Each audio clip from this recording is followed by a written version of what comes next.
Listen, our guest today has written books that have touched so many families all across the world. Y'all, please help me welcome the one and only Miss Whitney Sims.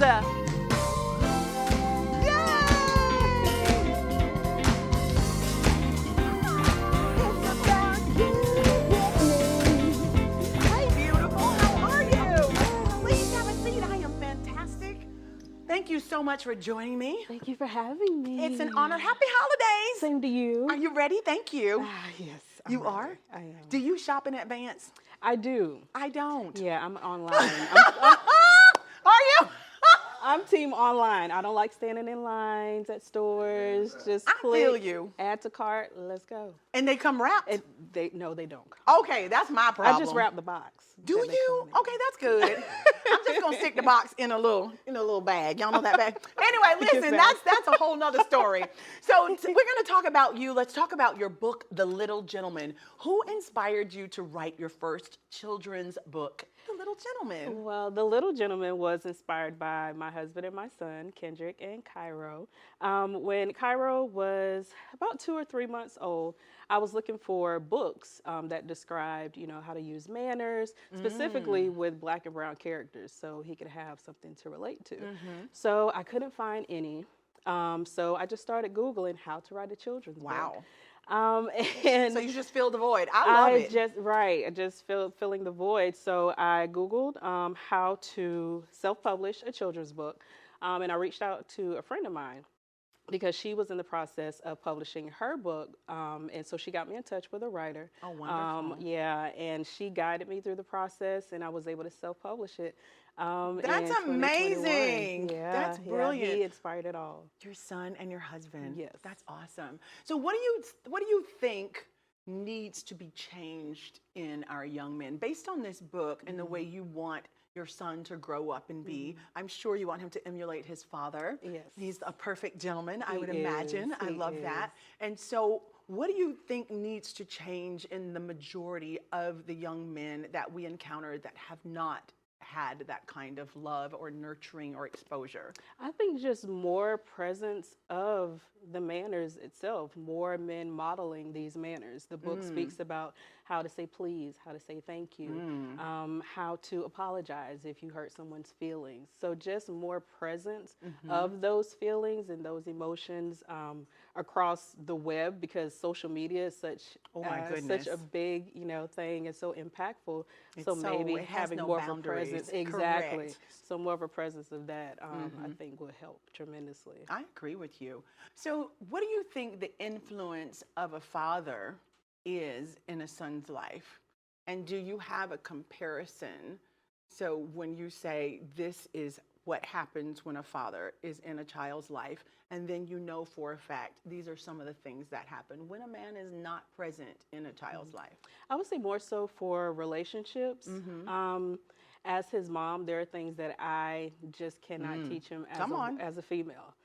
So I think that it's very important for his father to be in his life to teach him and guide him as to how to treat women, because I don't think it's as evident in men who don't have their fathers in their lives, because again, having that female role as a strong role, I just don't think it's as effective.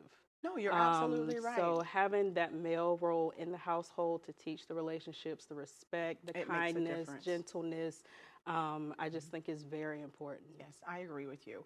Now, I don't know if you know, but I'm a single mom, and what you just said really hit home with me, because raising my son, my first son, I thought to myself, oh, I can do this. He won't miss anything. I'll just be everything for him. Yeah. And as he got older, I just said to myself, I can be so much to you, but I can't be a man. Absolutely. I cannot be that man. And it broke my heart that I could not give that to him.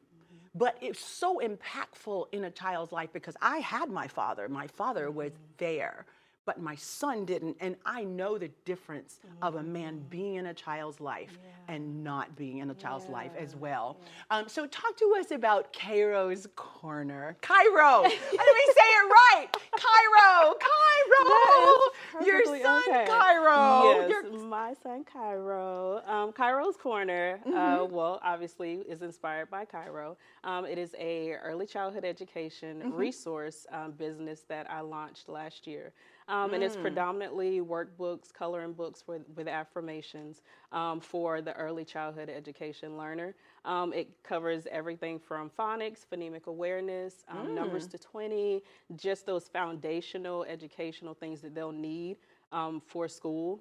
So those resources are just readily available to them. That's amazing. And so I've self-published about 20 to 25 of them. Really? And they're currently, they're all on Amazon right That's now. amazing. Cairo's Corner. Cairo's So where did Corner. you get the idea? We know that Cairo inspires you. I can't wait to meet him. I hope I get to meet him one day. But I mean, the idea of Cairo's Corner, the concept of that. Where did that come from? For the most part, I knew that I wanted his name to be involved because he was the inspiration. So I was just brainstorming some ideas with my husband, and we came up with the name, and we just decided to launch it as a business because he will be 3 next month. Oh, so he's that's in that early wonderful. childhood realm. Yes. So I figured who would be a better face for the company than my Your own toddler, my son, own of son, course. Cairo. That's powerful and that's legacy. I love Absolutely. it. Okay. So tell us, how is Sit with Wit YouTube Storytime channel going? It's going great. I usually do it every Wednesday, and I read different children's book stories. And then at the end, I have comprehension segments where I add like a pop quiz just to see if the that's excellent. Just to see if the Make sure they're kids- paying attention. Exactly. I like that. So what time does Sit with Wit start? Well, I usually just launch it. Well, we pre-record it and then we just upload it. And then you weekly. upload it weekly. So we can be sitting, waiting You on can Wednesdays sit with Wit. for all the new editions for Sit with Wit Absolutely. on YouTube, y'all. Absolutely. So you have an Authors Expo that you just launched. I did. Please share with us how that's going and how that went. Sure. It was a couple weeks ago. We had an amazing time. And the idea came from the fact that I would go as a vendor to these different places, and I just didn't see anything like that in Haines City. Come on. So I would travel to Sanford, I would travel to Tampa, I would travel to Lakeland, and then I wouldn't see our authors that I knew were authors in Haines City. I just didn't see them there. So I reached out to Mayor Ann Huffman, who is amazing. Yes, she is. Just to see what would the protocol be for me to be able to start an expo myself. And so she opened the doors, she gave the resources, and she said, hey, contact the authors, let's get them in here, let's bring light to these authors, especially in Haines City. And that's how it started. That's amazing. That's all you need is someone that says, hey, need. I'm with you, let's go. Yes. And that's the kind of mayor she is. I'm She's learning that. amazing. Isn't that awesome? She's amazing. I love it. So what's next for you, Wit? Well, we have another expo coming up. Excellent. In March, and this time it will feature children's book authors. Oh, wonderful. So we're creating a whole festival around children's literacy, the importance of children's literacy. So we'll have these children's book authors, we'll have storytellers, and things like that, just to get the kids out and kind of share the importance of childhood literacy. That's awesome. And how can we learn more about your event? What is your site or website, Well, Instagram? You can currently follow me at Whitney Sims on Facebook, or my business page at It's Cairo's Corner. It's Cairo, and that's with a K, y'all. That's with a K. Listen.